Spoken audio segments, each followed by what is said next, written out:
मैं जिन ग्रहों की बात कर रही हूँ वो ऐसे तो कुंडली में नहीं दिखते, लेकिन जिसके भी लाइफ में होते हैं उसकी लाइफ ज़रूर बर्बाद कर देते हैं। तो बहुत अच्छे से समझिएगा जिन ग्रहों के विषय में मैं बात कर रही हूँ, और चेक कीजिएगा कहीं ये ग्रह आपको तो परेशान नहीं कर रहे। अदरवाइज़ अगली ज़िंदगी जो ख़राब होगी वो आपकी होगी, और ना सिर्फ आपकी होगी बल्कि आपसे संबंधित कई लोगों की ज़िंदगी इस ग्रह के कारण ख़राब हो जाएगी। तो बड़े ध्यान से इस वीडियो को देखिएगा और सुनिएगा और समझिएगा इन ग्रहों के प्रभाव के विषय में, इन ग्रहों से होने वाले नुकसान के विषय। तो पहला ग्रह जिसके विषय में मैं बात कर रही हूँ वो है पूर्वाग्रह। पहले से किसी बात को मान के चलना कि सारे लोग ऐसे ही होते हैं, लड़कियाँ ऐसे ही होती है, लड़के ऐसे ही होते हैं, सास ऐसी होती है, ननद ऐसे होती है। ये जो हम मीनिंग दे देते हैं, पहले से मान के चलते हैं कि ऐसा ही होगा।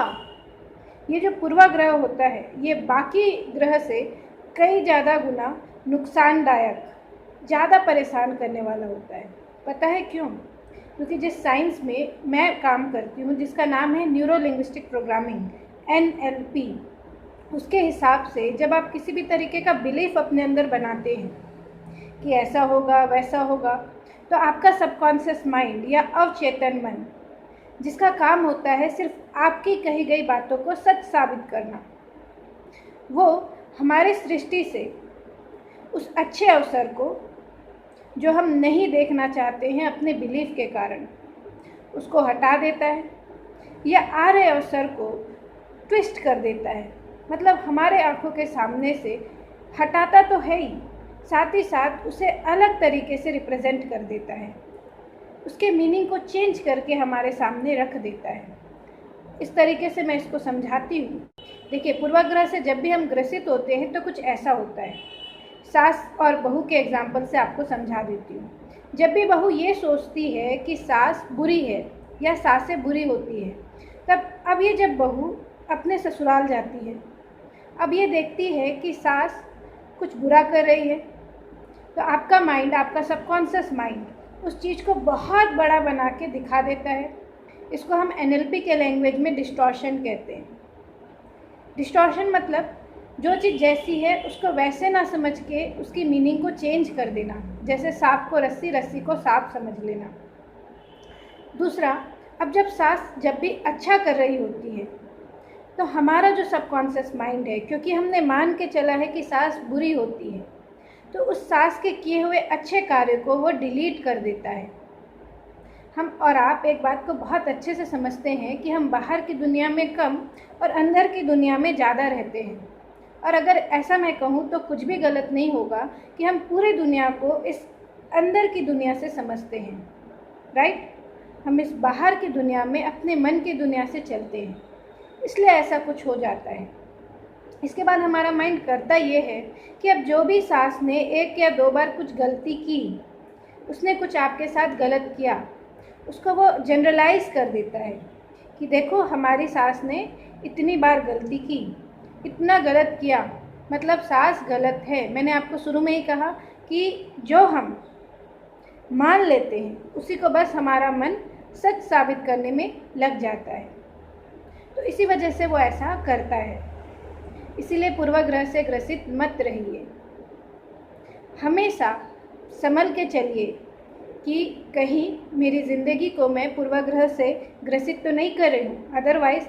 अदरवाइज़ कुंडली के ग्रह से ज़्यादा भयानक यह ग्रह हो जाएगा आपके लिए, और यह आपके गृहस्थी को बर्बाद कर देगा, और ऐसे ही आपकी पूरी ज़िंदगी को, जहाँ आप मान लेते हैं कि मुझसे कुछ नहीं होगा, अब तो मैं फेल हो जाऊंगी या हो जाऊंगा, मैं तो बर्बाद हो जाऊंगी, पैसे मुझ तक नहीं आ सकते, पैसा बहुत मुश्किल से आता है, मैं अच्छे रिश्ते को डिज़र्व नहीं करती, अच्छे रिश्ते मेरे बस की कहाँ बात, मेरे लाइफ में कभी कुछ अच्छा नहीं हो सकता, मेरे साथ ऐसा ही होगा। तब आपकी लाइफ इस ग्रह से पीड़ित है और इससे बचिएगा। चलिए दूसरे ग्रह की बात करते हैं जो और ख़तरनाक है, वो है परिग्रह। कौन सा ग्रह? परिग्रह। क्यों ये बुरा है, इसको बड़े ध्यान से समझिएगा। देखिए, जब भी हम परिग्रह करते, पहले तो परिग्रह क्या होता है इसको समझिए। परिग्रह का मतलब होता है ज़रूरत से ज़्यादा सामान को इकट्ठा करके रखना। जितनी आपकी ज़रूरत है उससे कई गुना ज़्यादा चीज़ें इकट्ठा करके रखना।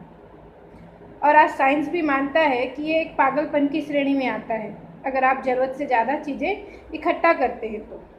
देखिए क्या गड़बड़ होती है। तो लॉ ऑफ वाइब्रेशन के हिसाब से, ऊर्जा का जो सिद्धांत होता है उसके हिसाब से, जब भी आप चीज़ों को अनावश्यक रूप से जमा करते हैं तो उसके कारण, और अच्छा अनावश्यक संग्रह से भी ज़्यादा आप इस बात को समझिए, जब आप संग्रह कर लेते हैं और उसका यूज़ नहीं कर पाते तो वहाँ नेगेटिव एनर्जी जनरेट होने लगती है, वहाँ नकारात्मक ऊर्जा पैदा होने लगती है।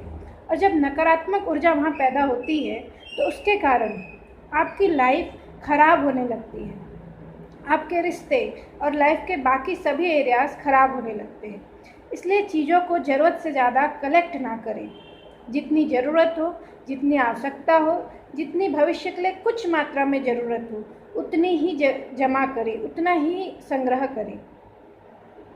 और आई होप आपको समझ में आया होगा कि वाकई ये ग्रह बाकी सौरमंडल में जो ग्रह होते हैं, सोलार सिस्टम में जो ग्रह नक्षत्र होते हैं, उनसे ज़्यादा हमारे ज़िंदगी को इम्पेक्ट करते हैं, हमारी लाइफ को बर्बाद करते हैं या अच्छा कर देते हैं। और ये आप जब अच्छे से समझ चुके हैं तो आप अपनी लाइफ को बहुत अच्छे से चलाएंगे। आप देखेंगे कि कहीं आप पूर्वाग्रह या परिग्रह से तो ग्रसित नहीं हैं।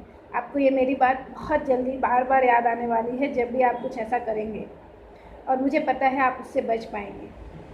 और मुझे लगता है कि आपको ये वीडियो बहुत अच्छा लगा होगा, तो आप इसे ज़रूर शेयर करने वाले हैं। तो धन्यवाद। और अगर आपने मेरे चैनल को सब्सक्राइब नहीं किया है और आप चाहते हैं कि आपको ऐसे वीडियोस मिलते रहें, तो जाके चैनल को ज़रूर सब्सक्राइब कीजिएगा, बेल आइकन को भी दबा लीजिएगा ताकि ऐसे वीडियोस लगातार आपको मिलते रहें। धन्यवाद। नमस्ते।